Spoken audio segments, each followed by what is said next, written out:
Today on Foundation Lady, we're all about NARS. We'll be comparing the NARS Soft Matte Foundation to the NARS Light Reflecting Foundation. Here we have a freshly applied swatch of the NARS Soft Matte Foundation in the shade Mont Blanc, and underneath is what it looks like when it's dry, and under that is a freshly applied swatch of the NARS Light Reflecting Foundation, also in Mont Blanc, and a dry swatch underneath. I'm starting off with the Believe Beauty Hydrating Primer, which I purchased for $5 at my local Dollar General store, and I'll be putting just a little bit on my cheeks and a little bit on my forehead. Now, in order to make the comparison as fair as possible, I'll be going in with a clean mochi sponge on both sides of my face and using my fingers on my forehead. Starting off on the left side of my face, I'm going in with the NARS Soft Matte Complete Foundation. It comes in a plastic squeeze tube and you get 1.5 ounces or 45 ml for $40 US, so a little bit larger than the standard foundation size. And there are 34 inclusive shades to choose from in this formula, which is also fragrance-free and contains no SPF. Immediately I can tell that this is going to be very full coverage. It feels nice on the skin though, very creamy. Now NARS calls this a full coverage but natural looking matte foundation. And one of the interesting things to note about this foundation is that it's supposed to resist oxidation throughout the day. So the color you put on at the beginning of the day should be the color you end up with at the end.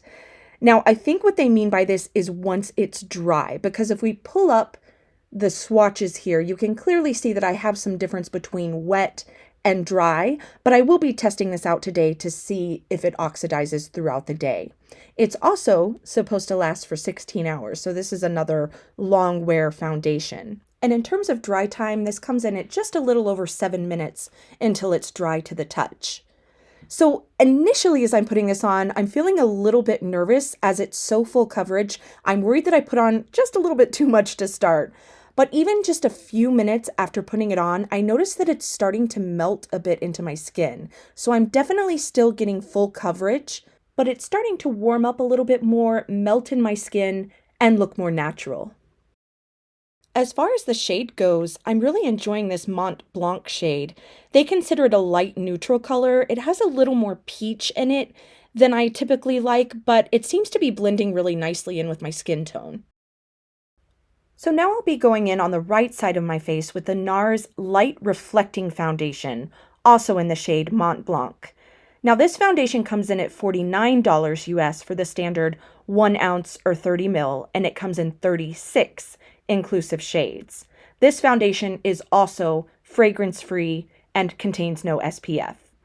So the difference in this foundation compared to the first is that this is a skincare foundation hybrid.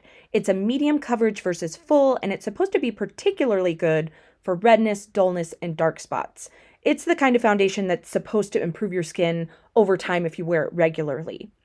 Now, you may recall a few months back, I had a foundation battle video between this foundation, which was brand new at the time, and another new foundation, the Charlotte Tilbury Beautiful Skin Foundation. Well, I hate to give spoilers if you haven't watched that one yet, but this NARS foundation won. I really liked how soft it looked and especially how it blurred my pores. But I think it'll be really interesting today to see how it stacks up to its sister, the Soft Matte Foundation.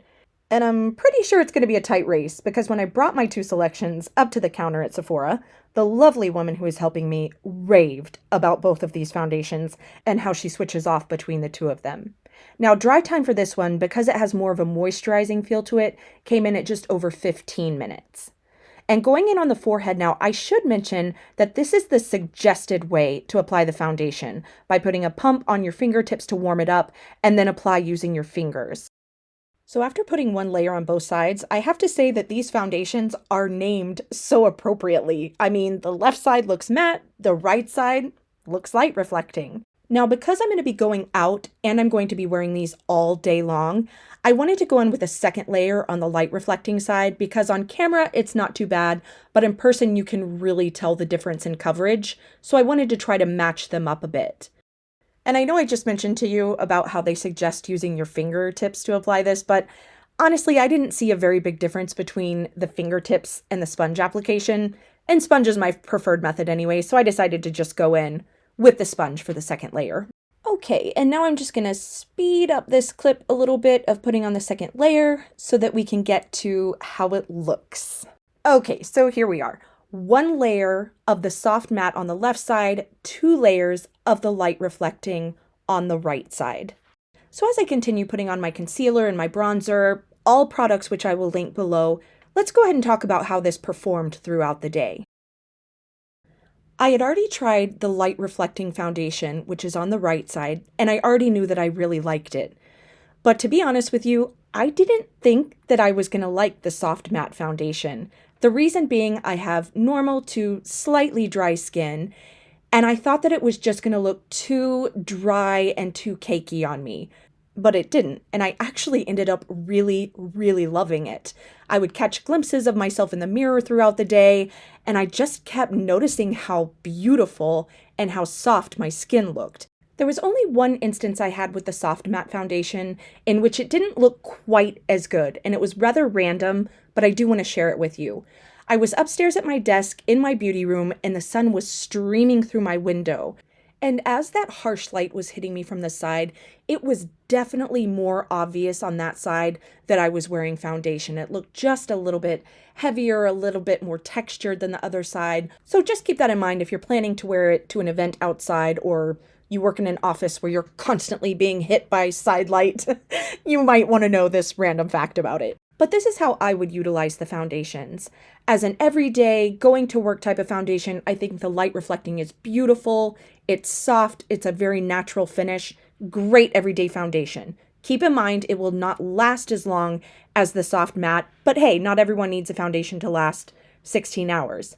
As far as the soft matte goes, if I'm going to an event, if I'm doing a full face of makeup, with the smoky eye going all out, if I'm doing something where I need it to last a really long time, and also in pictures and on video, I thought this looked really beautiful. So that's how I would utilize the soft matte.